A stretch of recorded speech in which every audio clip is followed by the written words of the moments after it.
The wheat fields stretched endlessly under the morning sun when the first alien ship descended from the clouds.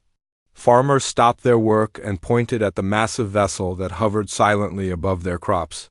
The ship was beautiful in a strange way, with its smooth silver surface and glowing blue lights that pulsed like a heartbeat. Alex Kane watched the scene unfold from his hidden command center buried 3 miles beneath the Kansas farmland. The screens around him showed the alien vessel from dozens of angles captured by satellites that the visitors would never detect. His team of analysts worked quietly at their stations while military advisors stood ready with files containing Earth's most dangerous secrets. "They are scanning the surface," reported his chief intelligence officer. "Basic energy sweeps only. Nothing that would detect our underground facilities." Alex nodded and touched the communication device in his ear. "All units maintain protocol. 7. We are simple farmers today." The alien ship landed in a clearing between 2 fields. A rump extended from its belly and 3 figures emerged. They walked upright like humans, but their skin had a blue tint and their eyes were larger than normal. The lead alien wore what appeared to be some kind of ceremonial robe, while the other 2 carried devices that hummed with energy. Local farmers approached the visitors with the careful curiosity that Alex's team had drilled into every person in the area. These men and women were actually highly trained military personnel who had spent months learning how to act like simple agricultural workers. They carried basic tools and wore clothes that had been artificially aged and dirtied. The lead alien spoke in perfect English, which surprised the fake farmers but not Alex, who had been monitoring their communications since their ship entered the solar system. "Greetings, I am Ambassador Vel of the Galactic Coalition. We come in peace to establish contact with your species." The head farmer stepped forward. His name was actually Colonel Tom Wright, but today he was just a man who grew corn and raised cattle. "Welcome to Earth. We are honored by your visit, though we do not understand why you would travel so far to meet simple people like us." Ambassador Vel smiled in a way that seemed genuine. "All species deserve recognition in the galaxy. Your world shows signs of basic civilization and agricultural development. The Coalition wishes to offer you protection and trade opportunities." Alex listened to every word while watching his analysts decode the alien language and technology. Earth's greatest minds worked in facilities that these visitors would never imagine existed. Quantum computers processed the alien ship's energy signatures while teams of linguists studied each word the ambassador spoke. The tour began with the fake farmers showing the aliens their modest village. Houses had been built specifically for this moment, designed to look primitive but comfortable.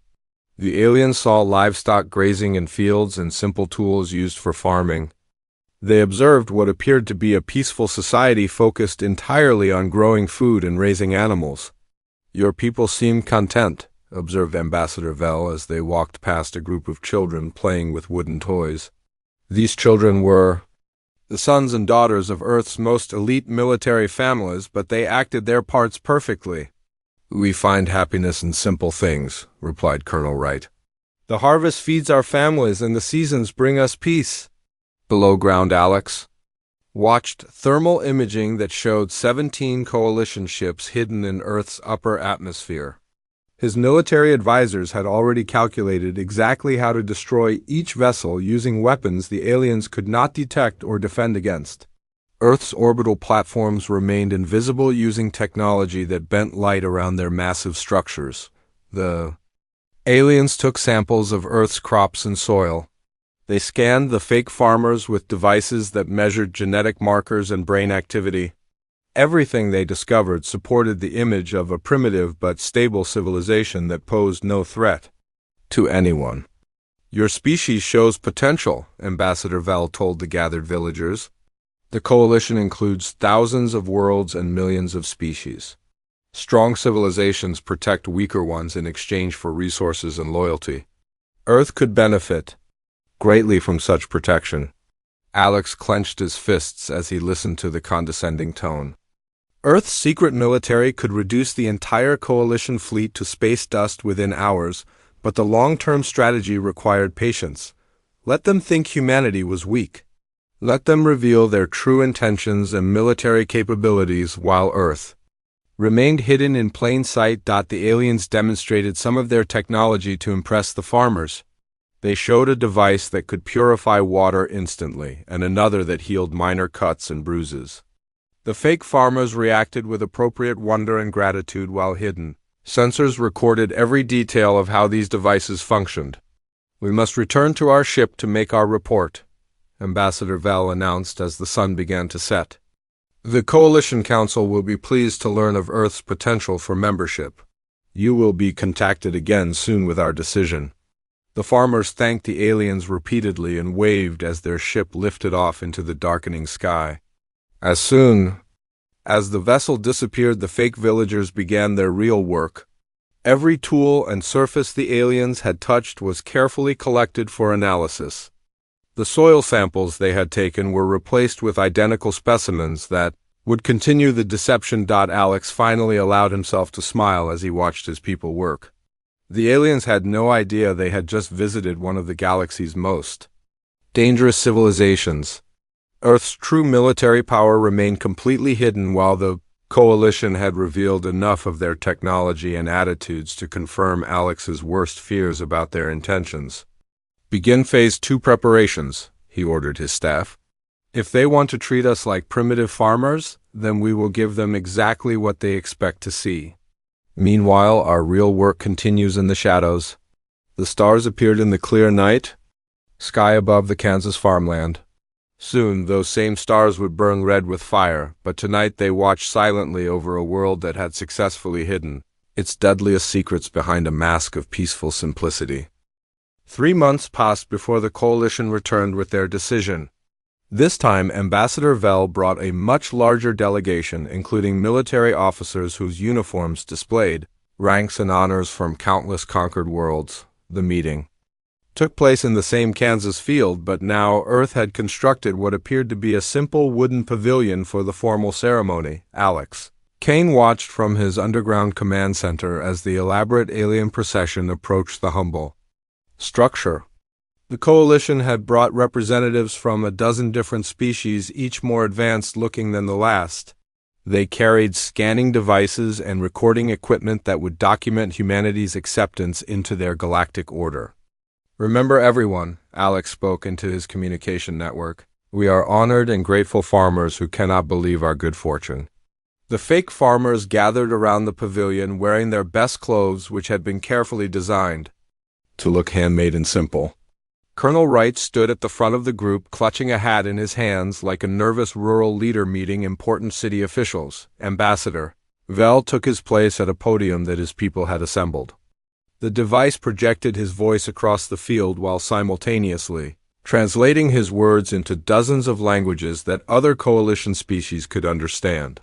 "People of Earth," he began with the tone of someone granting a great favor, "the Galactic Coalition Council has reviewed your world and your species. We are pleased to offer you membership in our great organization." The farmers cheered and clapped as they had been instructed, while Alex noted the subtle threat in the ambassador's next words. "The Coalition protects its members from the dangers that exist in this galaxy. Pirates raid undefended worlds. Hostile species wage wars that consume entire solar systems. Natural disasters destroy civilizations that lack proper technology. Under Coalition protection, Earth will never face such dangers." One of the alien military officers stepped forward. His species appeared more aggressive than the diplomatic ones, with armored skin and sharp features that suggested a predatory nature. "The Coalition maintains peace through strength. Member worlds contribute according to their abilities, while stronger species ensure security for all."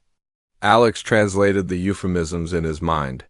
The Coalition was a protection racket on a galactic scale. Weaker species paid tribute to stronger ones who used that tribute to build fleets that conquered more worlds.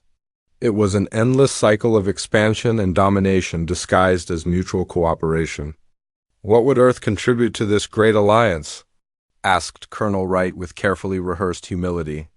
"Your world has excellent agricultural potential," replied Ambassador Vel. The coalition requires food production to support exploration and defense fleets. Earth will be classified as a Class D agricultural world with quotas established based on your population and capabilities. The alien military officer consulted a device before speaking again. Initial tribute requirements will be modest. 2 million tons of grain per standard galactic year. 1 million tons of preserved protein sources. 500,000 tons of industrial organic compounds. These quotas may increase as your population grows and farming methods improve. Alex did quick calculations in his head. The amounts demanded were actually less than Earth produced in a single month, but the aliens clearly expected these quotas to represent a significant burden for humanity's supposedly primitive agriculture. We are honored to serve the coalition. Colonel Wright responded with appropriate gratitude. Though we worry whether our simple farming methods can meet such high expectations, the coalition provides guidance to help member worlds improve their productivity, Ambassador Vell assured him. Technical advisors will visit periodically to assess your progress and suggest improvements. This was exactly what Alex had hoped to hear. Coalition technical advisors would provide perfect opportunities for Earth's intelligence services to study alien technology and military procedures.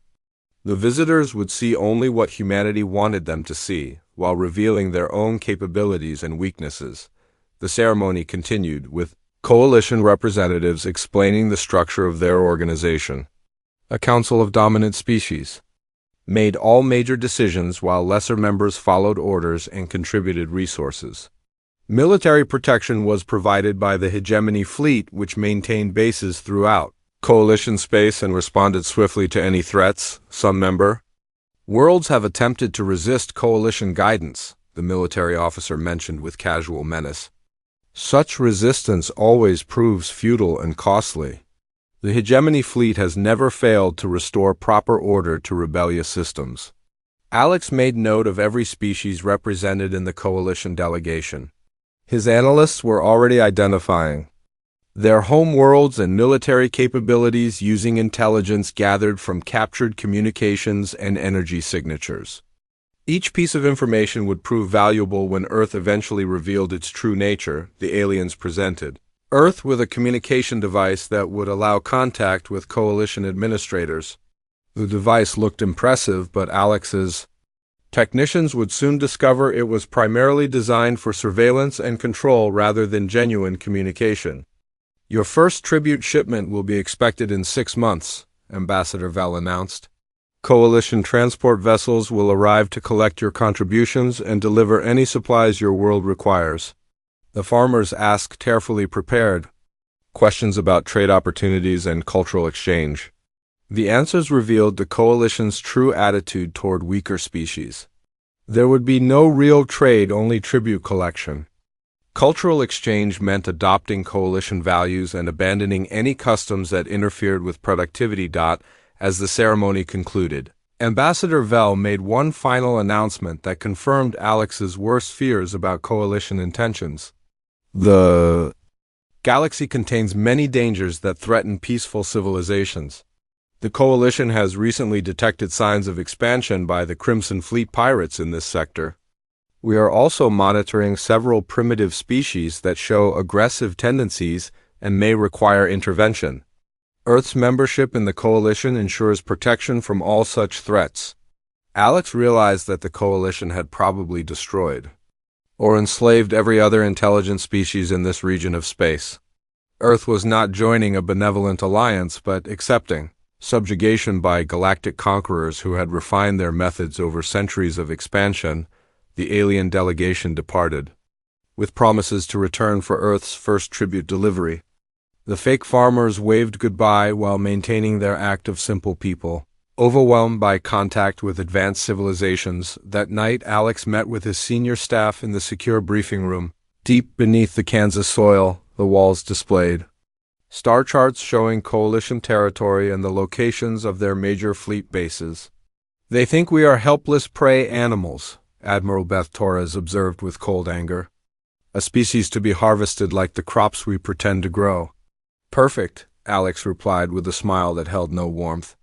Let them believe that while we prepare to show them exactly how dangerous Earth can be when the time comes. The meeting continued past midnight as Earth's most brilliant military minds planned for a war that the Coalition would never see coming. Deep beneath the Pacific Ocean floor, Dr. Ray Mitchell stood before his greatest creation. The quantum arsenal facility stretched for miles in every direction, hidden from any scanning technology the Coalition possessed.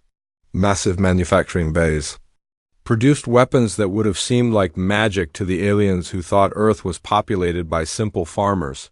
"Final test sequence initiating," announced the facility's artificial intelligence system. "All personnel clear the test chamber."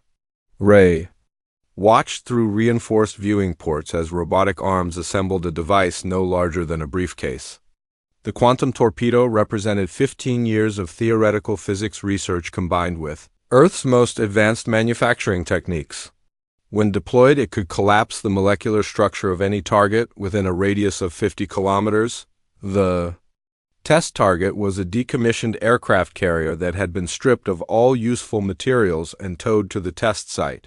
At full scale, this single torpedo could destroy a Coalition battleship and everything around it without creating the radiation signature that traditional nuclear weapons produced. "Firing sequence complete," the AI reported. "Target eliminated with 99.7% efficiency." Where the massive ship had floated moments before only empty ocean remained. The water itself showed no signs of contamination or disturbance. The Coalition's most advanced sensors would detect nothing unusual if they scanned the area. Ray allowed himself a moment of satisfaction before moving to the next testing bay. Earth had been producing these weapons for 3 years while maintaining the facade of agricultural simplicity.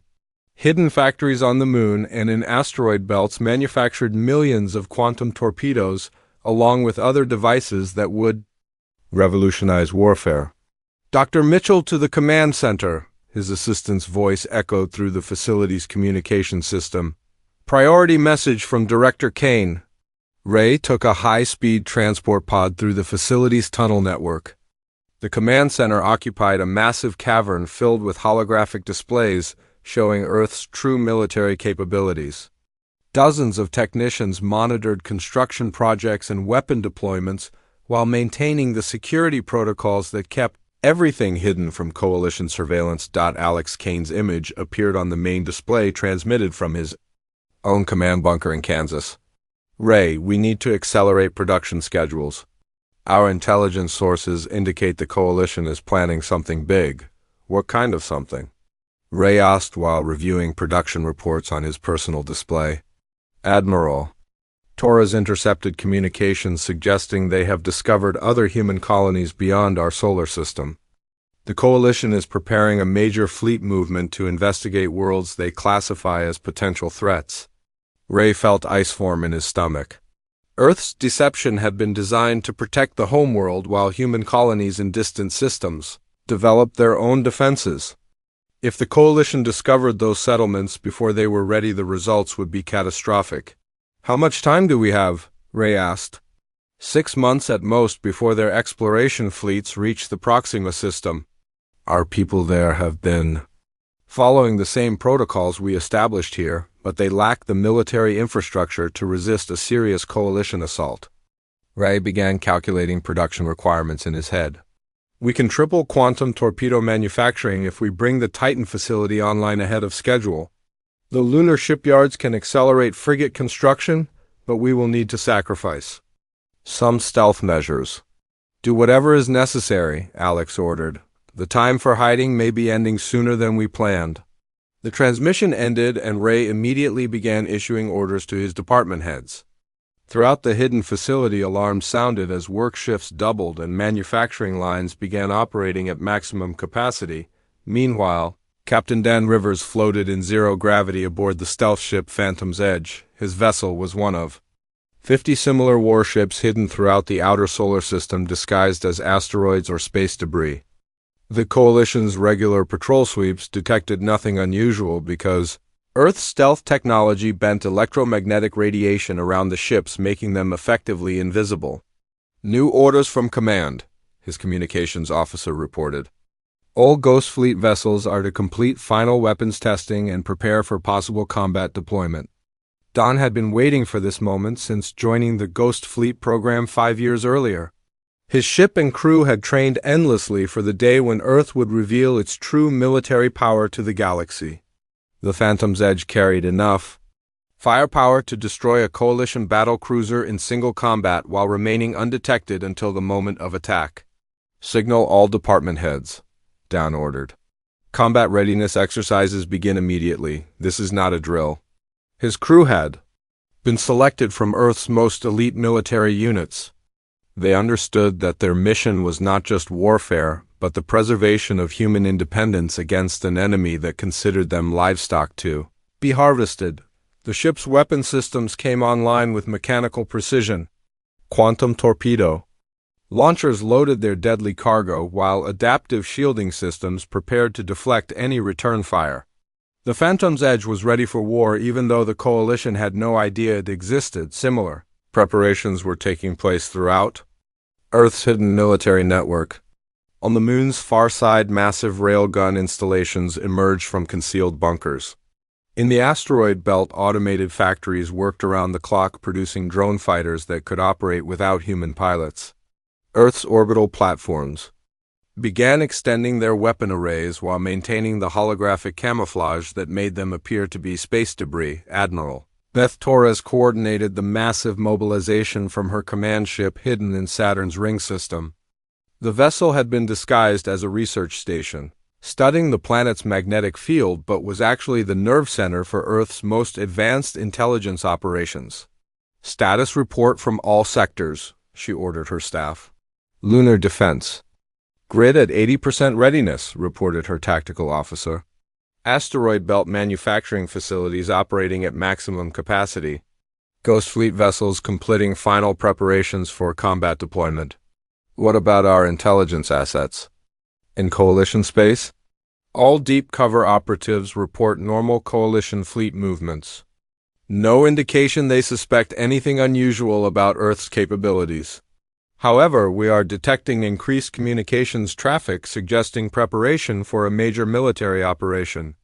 Beth studied the holographic display showing Coalition fleet positions throughout their territory. The aliens commanded thousands of warships supported by millions of ground troops and planetary defense systems. On paper, they vastly outnumbered anything Earth could deploy, but numbers meant nothing when the enemy did not know a war had already begun. Earth's strategy depended on striking first and striking hard before the Coalition could organize an effective response. Every weapon system and military unit had to function perfectly when the moment of revelation arrived. Continue monitoring Coalition activities, Beth ordered. The moment they make any aggressive move toward human colonies, we implement. Operation Crimson Dawn. Throughout Earth's hidden military complex, the final preparations continued. Weapons that had never been tested in actual combat were loaded into launching systems. Soldiers who had trained for years in secret prepared to reveal themselves to an unsuspecting galaxy. The stars themselves would soon burn red with the fire of humanity's long-hidden power. The emergency broadcast reached Earth at exactly 3 in the morning local time, when most of the planet's supposed farmers were sleeping peacefully in their beds. The message came from New Haven Colony in the Proxima system, where 50,000 humans had been building a new civilization for the past 20 years. "This is Governor Lisa Park of New Haven Colony," the desperate voice crackled through space across impossible distances. "We are under attack by Coalition forces." Multiple warships appeared without warning and began bombardment of our outer settlements. They are demanding immediate surrender and submission to Coalition authority. Alex Kane was in his command center within minutes of receiving the transmission. The holographic displays around him lit up with tactical information as Earth's most advanced sensors focused on the Proxima system. What they revealed made his blood run cold. A Coalition fleet of over 200 warships had surrounded New Haven. These were not the exploration vessels that had visited Earth, but full military units designed for conquest and occupation. Battle cruisers the size of city blocks unleashed energy weapons that turned human settlements into glass craters. How did they get there so fast? Demanded Admiral Torres, whose image appeared on the main communication screen. They must have been planning this for months, Alex replied while studying fleet movement patterns. This attack was coordinated with military precision. They want to test human defenses before deciding whether we pose a real threat. Another transmission from New Haven showed the terrible reality of coalition military power. Governor Park's voice was strained with exhaustion and grief as she described the destruction of outer colonies where families had lived and worked for decades. Our defensive platforms are destroyed. Ground-based weapons cannot penetrate their shielding. We estimate 6 hours before they achieve complete orbital control and begin landing ground forces. Alex made the decision that would change human history forever. Signal all units. Operation Crimson Dawn is now active. The deception ends today. Across Earth's hidden military network alarms sounded as personnel took their battle stations. Dr. Ray Mitchell watched his weapons factories switch from production mode to deployment configuration. Captain Dan Rivers received orders to move his Ghost Fleet into attack positions around Coalition territory. All fake farmer protocols are terminated, Alex announced to the global network. Reveal all defensive installations. Activate orbital weapons platforms. Prepare for full-scale warfare. In Kansas, the wheat fields that had hidden Earth's command center began to retract, revealing massive weapon emplacements and communication arrays. Similar transformations occurred worldwide. As humanity dropped its mask of primitive agriculture, the first coalition patrol to detect these changes was a survey ship collecting tribute assessments from Earth's agricultural zones. The vessel's crew watched in amazement as peaceful farmland transformed into a heavily fortified military complex bristling with weapons they could not identify. Impossible, whispered the ship's captain as his sensors detected energy signatures that exceeded coalition military standards. These readings indicate weapon systems more advanced than anything in our databases. His report never reached coalition command. Captain Dan Rivers had positioned the Phantom's Edge directly above the survey ship using stealth technology that rendered his vessel completely invisible.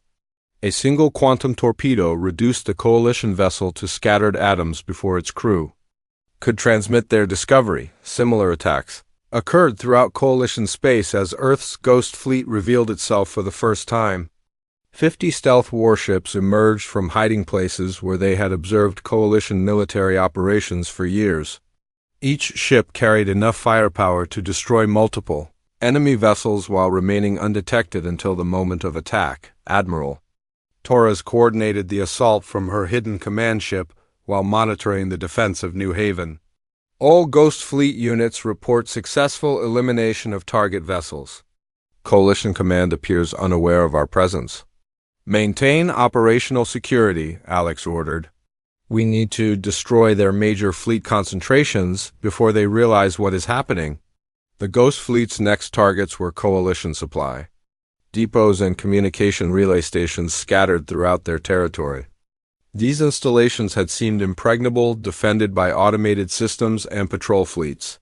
But they had been designed to repel conventional attacks, not assault by weapons that existed outside coalition understanding. Dr. Mitchell's quantum torpedoes passed through enemy shielding as if it did not exist.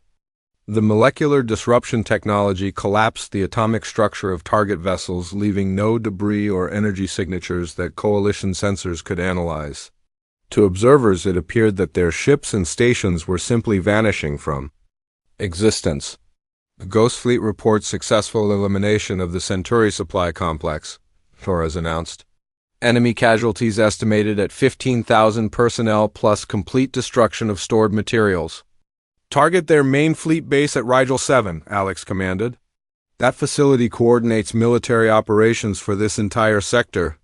Captain Rivers led a squadron of Ghost Fleet vessels toward the massive coalition military installation. Rigel 7 was home to over 500 warships plus manufacturing facilities that produced weapons and equipment for the Coalition's expansion efforts, the base's defensive systems had been upgraded over centuries to repel any conceivable attack. Automated weapon platforms covered every approach while patrol fleets maintained constant surveillance of the surrounding space. Coalition military doctrine considered Rigel 7 to be absolutely invulnerable to enemy assault. The doctrine had never encountered Earth's technology. Rivers ordered his squadron to attack positions around the base perimeter while remaining completely invisible to enemy sensors. Quantum torpedoes struck vital systems with surgical precision as Coalition defenders searched desperately for targets they could not detect. "Primary defense grid is down," reported Rivers' tactical officer. "Enemy patrol fleets are converging on our position, but their weapons cannot lock onto us." "Begin main assault," Rivers ordered. "Target their command centers and shipyard facilities." The Phantom's Edge unleashed its full weapons load against the Coalition base.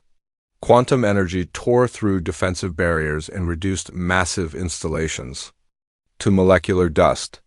Hundreds of Coalition warships exploded in brilliant flashes as their fuel systems were disrupted at the atomic level. Within 30 minutes, the largest Coalition military base in the sector had been completely destroyed. Rivers led his squadron away from the devastation while Coalition survivors tried to understand what had attacked them. Back in the Proxima system, the Coalition fleet besieging New Haven received urgent communications demanding explanations for the attacks on their territory. Fleet commanders found themselves fighting a war they did not understand against an enemy they could not see. "This is impossible," declared Fleet Admiral Voss as reports of destroyed bases reached his flagship. "No species in this galaxy possesses such weapons technology. These attacks must be the work of some unknown force." He had no idea that the unknown force was humanity itself finally revealing the military power it had hidden behind decades of careful deception. The stars were beginning to burn red with fire as Earth prepared to demonstrate exactly how dangerous its people could be when the galaxy threatened those they swore to protect. The Coalition's greatest military fleet burned in the void around New Haven as Earth's hidden warships revealed themselves like predators emerging from shadow. Captain Dan Rivers watched his tactical display fill with enemy contacts as over 200 Coalition vessels found themselves surrounded by ships they had never seen before. "Ghost Fleet vessels report all positions achieved," his communications officer announced. "Coalition fleet is completely encircled." Rivers opened a communication channel that would broadcast to every Coalition ship in the system. His message would be transmitted simultaneously to Coalition command centers throughout their territory, ensuring that the galaxy heard humanity's first official declaration of war. "Coalition forces, this is Captain Don Rivers of the Earth Defense Fleet. You are guilty of unprovoked assault on human civilians and attempted genocide against our people. Surrender immediately or face the consequences of your actions." The response came from Fleet Admiral Voss aboard the Coalition flagship. His voice carried the arrogance of a species that had conquered countless worlds without ever facing serious resistance. "Unknown vessels, you are interfering with lawful Coalition military operations. Withdraw immediately or be destroyed."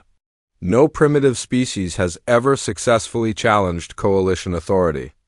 Rivers smiled coldly as he prepared to demonstrate exactly how wrong that assumption was. "Admiral Voss, you are about to learn that Earth is not primitive.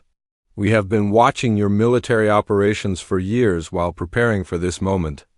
Your fleet is surrounded by weapons you cannot detect or defend against." "Impossible," Voss replied. "Our sensors show no hostile vessels in this system beyond a few primitive human settlements." "Then you should upgrade your sensors," Rivers said before cutting the communication channel. The Earth Defense Fleet dropped their stealth fields simultaneously. 50 advanced warships appeared around the Coalition formation like ghosts materializing from empty space. Each human vessel was smaller than the Coalition battleships, but their weapon signatures immediately triggered alarms throughout the enemy fleet. "By the void," whispered the Coalition tactical officer as his screens showed energy readings that exceeded anything in their databases. "Those weapon systems are impossible. No species should possess such technology." Admiral Voss stared at the tactical display in disbelief. The human ships showed advanced shielding, adaptive armor, and weapons that operated on principles Coalition science could not explain. Worse yet, his fleet was positioned exactly where the enemy wanted them, with no room to maneuver or escape. All ships prepare for combat, Voss ordered. Destroy these primitive vessels and show them the price of challenging Coalition authority. The Coalition fleet opened fire with everything they possessed. Energy beams that could melt asteroid-sized targets struck the human warships with enough power to destroy entire cities. The void around New Haven lit up with weapons fire as hundreds of Coalition vessels concentrated their assault on 50 Earth ships. The human vessels absorbed the massive bombardment without taking any apparent damage. Their adaptive shielding systems analyzed each incoming weapon and automatically adjusted to deflect or absorb the energy. Coalition weapons that had conquered thousands of worlds proved completely ineffective against Earth's defensive technology. Impossible, Voss repeated as his weapons officer reported 0 damage to enemy vessels. Nothing can withstand concentrated fire from our entire fleet. Rivers activated his ship's weapon systems and targeted the Coalition flagship. A single quantum torpedo streaked across the void, moving too fast for enemy point defense systems to intercept. The weapon passed through the Coalition ship's shields as if they did not exist. Before detonating inside the vessel's main reactor, the flagship exploded in a brilliant flash that temporarily blinded sensors throughout the system. When the glare faded, Fleet Admiral Voss and his crew of 5,000 were nothing but scattered atoms drifting in space. All Earth vessels engage at will, Rivers commanded. Show them what happens when you threaten human civilians. The Ghost Fleet unleashed decades of hidden rage as they attacked the Coalition forces that had come to destroy New Haven. Quantum torpedoes tore through enemy formations while adaptive weapon systems analyzed and countered every Coalition defensive measure. Coalition ships exploded one after another as Earth's superior technology demonstrated the price of underestimating humanity. Battle cruisers that had seemed invincible moments before became expanding clouds of superheated gas. Carriers loaded with ground assault troops vanished as their molecular structure collapsed. "This is impossible," screamed the Coalition communications officer before his ship joined the expanding field of debris. "No species can possess such weapons. This violates every law of physics we understand." The battle lasted less than 2 hours. When the weapons fire finally stopped, over 200 Coalition warships had been reduced to cosmic dust, while the Earth Defense Fleet remained completely undamaged. The void around New Haven glowed red with the scattered remains of what had been the Coalition's most powerful military formation. Similar scenes played out across Coalition territory as Earth's hidden military revealed itself throughout the galaxy. Admiral Torres coordinated strikes against every major Coalition base and fleet concentration. Using intelligence gathered during years of careful observation, the Coalition's military doctrine had never prepared them for warfare against an enemy they could not see coming. Their defensive strategies assumed advance warning and time to organize responses. Earth's simultaneous attacks on dozens of targets left Coalition command in chaos as they tried to understand what was happening. Status report from all sectors, Alex Kane demanded from his command center as reports flooded in from across the galaxy. "Ghost Fleet operations report complete success," Torres replied. "All primary Coalition military installations have been destroyed or captured. Enemy fleet strength reduced by approximately 70% with minimal human casualties." "What about their political leadership?" "Coalition council chambers on the capital world have been secured by our ground forces. Most council members survived and are demanding negotiations." Alex allowed himself a moment of satisfaction before addressing the galaxy-wide communication network that Coalition infrastructure provided. His message would reach every civilized world, ensuring that all species heard humanity's terms for the new galactic order. "People of the galaxy, I am Director Alex Kane, representing the sovereign world of Earth and all human colonies. For decades, our species has observed coalition expansion and the suffering it has caused countless civilizations. Today that expansion ends. He paused to let the implications sink in before continuing. The coalition's military forces have been defeated, but we take no pleasure in necessary destruction. Earth seeks peace and cooperation between all species, based on equality and mutual respect rather than domination and tribute. The response came from dozens of worlds simultaneously as species that had suffered under coalition rule realized they were finally free. Rebellions erupted on occupied planets while former coalition member worlds declared their independence. The galaxy will be governed by a new assembly where every species has an equal voice, regardless of military power or technological advancement. Earth will share its defensive technology with any world that commits to peaceful cooperation and protection of weaker neighbors. Dr. Mitchell's weapons factories began retooling to produce medical equipment and agricultural technology instead of instruments of war. The same quantum physics that had created devastating torpedoes could purify water and accelerate crop growth on worlds ravaged by coalition exploitation. Captain Rivers led his fleet on humanitarian missions delivering supplies to worlds that had been strip-mined for coalition tribute. The ghost fleet that had struck fear into enemy hearts now brought hope to civilizations that had almost given up on freedom. The stars no longer burned red with the fire of war. Instead, they shone with the light of a new age where strength protected the weak and advanced civilizations lifted up their neighbors instead of enslaving them. Earth had revealed its true power not to conquer the galaxy but to free it from those who would treat thinking beings as resources to be harvested. The deception was over.